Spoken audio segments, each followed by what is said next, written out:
This is Audible. Penguin Random House Audio presents They Stole a City, Wilmington's White Supremacist Coup and the Families Who Live with Its Legacy, by Lauren Collins, narrated by Emma Lodgy with the author.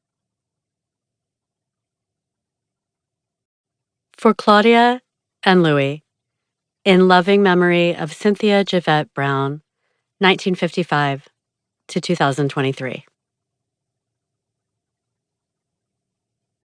The Lord said, "What have you done? Listen.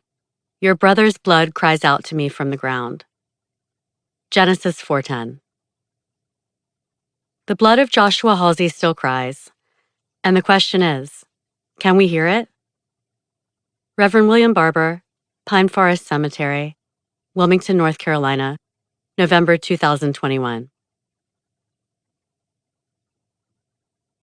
Introduction. Our understanding of history depends on where we place the parameters of an event, on when we believe it begins and ends. I started this book thinking I was writing about a massacre and coup d'etat that white supremacists committed in Wilmington, North Carolina, on a Thursday near the end of the 19th century. I finished it understanding that November 10th, 1898, is a centuries-long day that isn't over yet. I was born in Wilmington and lived there until I was 18. I returned frequently, but I didn't know much about 1898 until 2016, when I watched a documentary called Wilmington on Fire, directed by Christopher Everett. The film showed how white Democrats murdered Black men in the streets, banished Black leaders and their white Republican allies, and overthrew the city's biracial government, establishing a precedent of impunity for racial terrorism and paving the way for Jim Crow. It demonstrated that the incident had been overlooked and even actively suppressed. Before Rosewood, before Tulsa, a massacre that was kept secret for 100 years. I agreed that the story needed to be known by as many people as possible, and in hopes of drawing attention to the film, decided to write a short article about it for The New Yorker. Everett and I arranged to meet in Wilmington where I was visiting family. He was raised by his grandparents in Laurinburg, about an hour and a half west on Interstate 74. After getting laid off from a graphic design job in Atlanta in 2010, he moved back home and used his unemployment money to make Wilmington on Fire. He suggested that we meet in front of the former headquarters of the Wilmington Light Infantry, WLI, a socially elite volunteer military organization that operated from before the Civil War until after World War II. Its members were all white men, and they were all Democrats.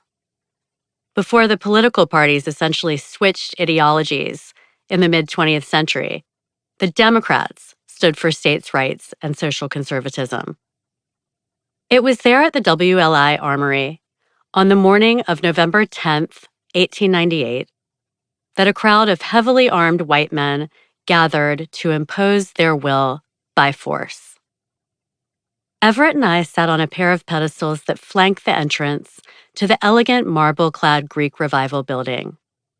It stands at 409 Market Street, a few blocks from the Cape Fear River, amid the moss-draped oaks and proud spires of the downtown historic district. The New York Times once deemed the city a poor man's Charleston, while Southern Living recently named it one of the 10 dreamiest places to live in the coastal South. Everett confessed that Wilmington had given him a weird feeling since he was a kid.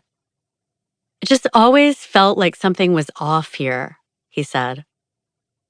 The pedestals we sat on were topped with cannonballs, like finials. They had been captured in Cuba and installed just after 1898 to commemorate the WLI's mobilization in the Spanish-American War. Nothing acknowledged that in the same year, the city's white people prosecuted a local war of conquest, setting out from this very site to slaughter and subjugate their fellow Americans. The Wilmington area has become one of the fastest growing places in the United States. But when I was a kid,